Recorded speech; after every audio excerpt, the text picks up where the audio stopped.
and welcome to HR Cafe. My name is Nicole Bellow with Smarter HR Solutions, and today I'll be having a great conversation with you about something that I know does not exist in your workplace, but is how to handle star employees that have bad attitudes. I know we don't have any of those people. This is going to be just for your own information. So today, let's talk about those great performers you have. They're doing wonderful. They're making a lot of money at your company, and they're really good with the clients, but for some reason they have a bad attitude. Maybe they're not that great with the clients. Maybe you're having some issues with customer service when it comes to that client, or them dealing with other employees at your workplace. Could be very, cost prohibitive for your business, and could also diminish your goodwill. So let's talk about those that are having those issues. So don't excuse it. Don't turn a blind eye because they're making profit for your company. You need to deal with that head on, because that same person could just suck all the profit and, customer service out of your company. So address it head on with the person and have a conversation about their attitude. Consider the source.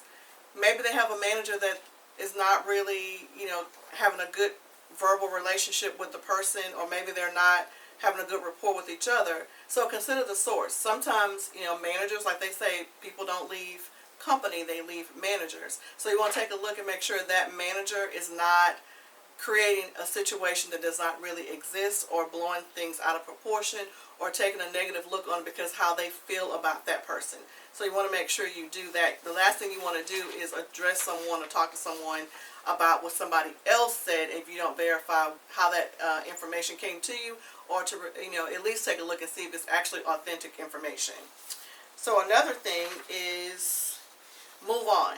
So if the person's not doing well, you've talked to them before and they're still having a bad attitude, they're producing well, but their attitude hasn't changed, use your handbook. You should have a handbook that details out how to deal with conflict in the workplace, a progressive disciplinary policy where you go from a verbal, to a written, maybe a second written. Then the next, after that third incident, is going to be your job is in jeopardy, and they're maybe suspended for work for a week or so.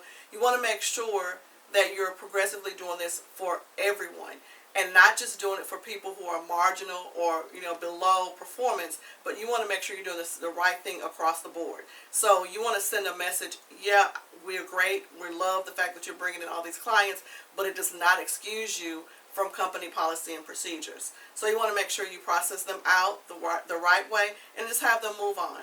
You can always train for a skill. You can train, sales, you can train customer service, but you cannot fix a bad attitude if the person's not willing to fix it. You cannot, have someone, work ethic can't be taught. You either have it or you don't. There's some different things that you want to take a look at on those star employees.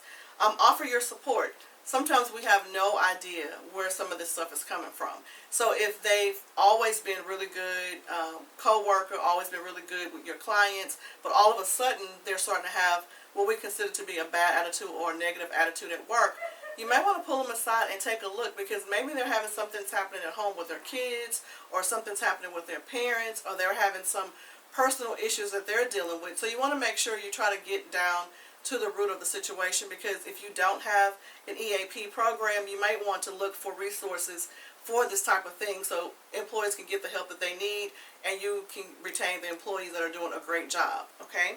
The second thing is dig deeper. So if it really is something, you might want to contact your local agencies. There are a lot of different local agencies that offer no cost or free therapy or consultations. But if you're offering insurance, health insurance, they should have an EAP set up. And if not, you might want to take a look at around and getting your own EAP. EAP is great to have because someone has an issue. They may not feel comfortable talking about it at work, or they don't want people to know at work that they're having any issue. At least this puts some distance between work and who's helping them, so they can get the help that they need and be open and honest, and hopefully work through that situation.